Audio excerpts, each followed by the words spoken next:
Israel आज से चंद साल पहले नक्शे पर भी नहीं था और आज इजराइल दुनिया के सबसे ताकतवर देशों में से एक है। अपने अस्तित्व की लड़ाई के लिए इस देश ने सालों साल मेहनत करी है और आज इजराइल दुनिया में सबसे ज्यादा चर्चित देश है। फिर चाहे वो अपनी सैन्य ताकत के लिए हो, अपनी टेक्नोलॉजी के लिए या फिर अपनी कम्युनिटी के लिए। इस देश में कुछ ऐसी परंपराएं और ऐसे नियम कानून हैं जिसे सुनकर आप हैरान होने वाले हैं। आज आप हमारी इस वीडियो को किस जगह से देख रहे हैं कमेंट करके जरूर बताइएगा। इजराइल में एक बहुत ही खास कानून है पत्नियों के लिए, शादी के रिश्तों के लिए, जिसे हर किसी को मानना पड़ता है। फिर चाहे किसी भी देश के पुरुष ने इजराइल की महिला से शादी करी हो, अगर उसकी पत्नी इजराइल की नागरिक है और वो वहीं रहते हैं तो ये कानून उन पर लागू होता है। दरअसल इजराइल में शादी और पत्नी के अधिकारों को बहुत ही गंभीर रूप से देखा जाता है। अगर शादी के बाद कोई पति अपनी जिम्मेदारियों से भागता है, अगर पति नकारा है तो उसे सख्त सजा दी जाती है। वो पति अपनी पत्नी से तलाक तो ले सकता है, लेकिन उसे 8000 सालों तक इजराइल में ही रहने की सजा सुनाई जाती है। तलाक लेने के बाद उसे अपनी पूर्व पत्नी और बच्चों की देखभाल के लिए 20 करोड़ 40 लाख रुपए देने होते हैं। हाँ, ये पैसे थोड़े कम और ज्यादा हो सकते हैं, लेकिन जब तक वो अपने बच्चों और पूर्व पत्नी का भविष्य आर्थिक रूप से सुरक्षित नहीं करता, तब तक उसे इजराइल में ही रहना होता है। ऐसे बहुत से नागरिक हैं जो विदेशी हैं, जो इजराइल में रह रहे हैं और उन्होंने एक यहूदी महिला से शादी करी है, लेकिन फिर बाद में उनकी शादी नहीं चली और अब वो जब तक अपनी पूर्व पत्नी को करोड़ों की एलिमनी नहीं दे देते, तब तक वो इजराइल से बाहर नहीं जा सकते। इस कानून के पीछे भी एक बड़ी वजह है। दरअसल साल 2018 में इजराइल में एक सर्वे करवाया गया था, जिससे पता चला कि 43% पुरुष तलाक लेने के बाद अपनी पत्नी और बच्चों को खर्चा देते ही नहीं है। इसीलिए फिर इजराइल की कोर्ट ने ऐसे पतियों के खिलाफ सख्त कानून बनाए और सख्त नियम लागू किए, क्योंकि तलाक होने के बाद उन बच्चों का खर्चा और महिला का खर्चा देश की अर्थव्यवस्था पर असर डालता है। पत्नी और बच्चों को आर्थिक रूप से परेशानी उठानी पड़ती है। इसीलिए अब जो भी विदेशी है जो इजराइल में है, फिर चाहे वो ऑस्ट्रेलिया का हो या फिर अमेरिका का हो या फिर ब्रिटेन का, उसने अगर एक बार वहाँ की महिला से शादी कर ली तो उसे अच्छा पति बनना ही होगा। अगर वो गलती करता है, अपने परिवार की जिम्मेदारी उठाने से भागता है, तो उसे सख्त सजा दी जाएगी। इजराइल की देखा देखी अब अमेरिका भी अपने देश में इस कानून को लागू करने के विचार में है। दोस्तों, इजराइल 19वीं शताब्दी से पहले नक्शे पर था ही नहीं। दुनिया में जितने भी यहूदी थे वो इस समय से पहले जर्मनी, फ्रांस, अमेरिका, ब्रिटेन, दुनिया के अलग अलग हिस्सों में अपना जीवन बिता रहे थे। उनका कोई देश नहीं था। लेकिन 19वीं शताब्दी के आखिर में जायोनिस्ट आंदोलन की शुरुआत हुई। इस आंदोलन का मकसद था कि दुनिया में जितने भी यहूदी हैं उनके लिए एक देश बनाना, खासकर फिलिस्तीन में, क्योंकि फिलिस्तीन हजारों साल पहले यहूदियों का घर हुआ करता था। जायोनिस्ट आंदोलन को पहली बार 1917 में ब्रिटेन का साथ मिला और ब्रिटेन के इस साथ के चलते बेलफोर डिक्लेरेशन जारी किया गया। दोस्तों, बेलफोर डिक्लेरेशन वो अहम हिस्सा है जिसमें यहूदियों के लिए एक राष्ट्र, एक देश, नेशनल होम बनाने की बात कही गई।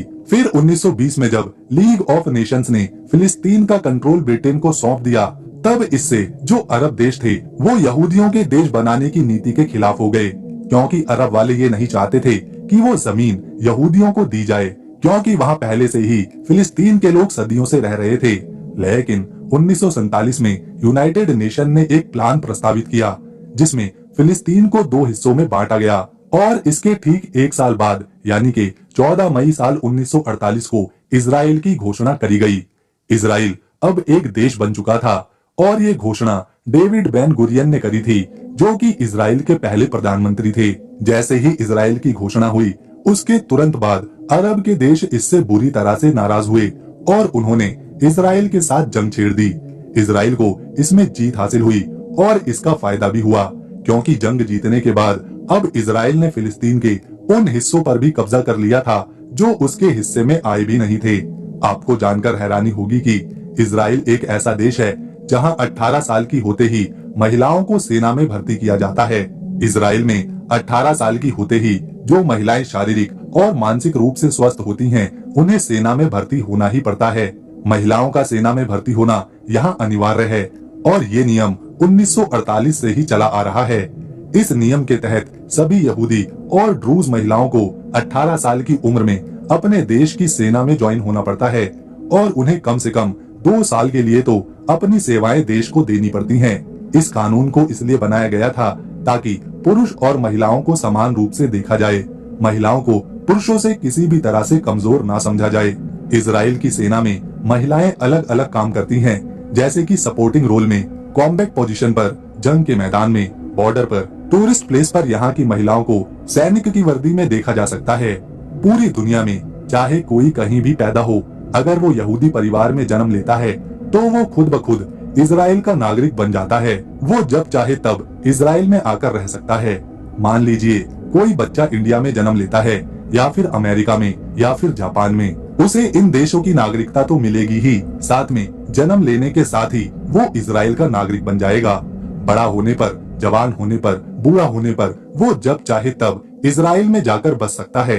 इजराइल यहूदियों को ज्यादा से ज्यादा अपने देश में बसाना चाहता है, इसीलिए ये नियम बनाया गया है। यहाँ के लोग जो भाषा बोलते हैं वो हिब्रू भाषा है, जो आज से 3000 साल पुरानी है। उस जमाने में हिब्रू भाषा को प्राचीन यहूदी बोला करते थे, लेकिन समय के साथ जब यहूदियों ने अपना देश छोड़ा तो ये इधर उधर बस गए, जिससे इनकी भाषा पर असर पड़ा और हिब्रू भाषा काफी कम इस्तेमाल होने लगी। दूसरी शताब्दी सीई के आसपास तो इस भाषा को केवल प्राचीन रीति रिवाजों और धार्मिक किताबों के लिए ही इस्तेमाल किया जाता था। एक तरह से 3000 साल पुरानी हिब्रू भाषा लगभग समाप्त हो चुकी थी, लेकिन 19वीं शताब्दी के अंत में यहूदियों को अपनी भाषा की अहमियत का एहसास हुआ और उन्होंने इसे फिर से जिंदा करने की कोशिश करी। एलिएजर बेन यहूदा एक प्रमुख व्यक्ति थे जिन्होंने हिब्रू भाषा को दोबारा से संरक्षित किया। उन्होंने इस भाषा को रोजमर्रा की जिंदगी में फिर से बोलने के लिए लोगों को प्रोत्साहित किया और धीरे धीरे यहूदी अपनी भाषा, अपनी जुबान वापस से बोलने लगे। और जब 1948 में इजराइल देश बना तो हिब्रू भाषा को यहाँ की आधिकारिक भाषा बनाया गया। इजराइल की कुल आबादी लगभग 93 लाख के आसपास है, जिसमें से 75% लोग यहूदी हैं, 21% लोग मुस्लिम हैं, ड्रूज हैं और ईसाई हैं। बाकी 4% में अन्य धर्मों के लोग यहाँ पर रहते हैं। ये है देश की राजधानी यरूशलेम। ये शहर अपने धार्मिक जगहों और संस्कृति के लिए जाना जाता है।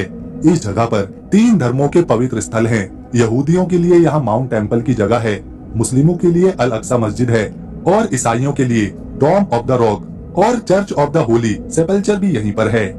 इस शहर का इतिहास हजारों साल पुराना है, जो कि तीनों धर्मों से जुड़ा हुआ है। कई धार्मिक ग्रंथों में इस शहर का जिक्र किया गया है। इसके अलावा टेल अवीव को इजराइल का आर्थिक केंद्र माना जाता है। इस शहर में कई बड़ी बड़ी कंपनीज और स्टार्टअप्स हैं।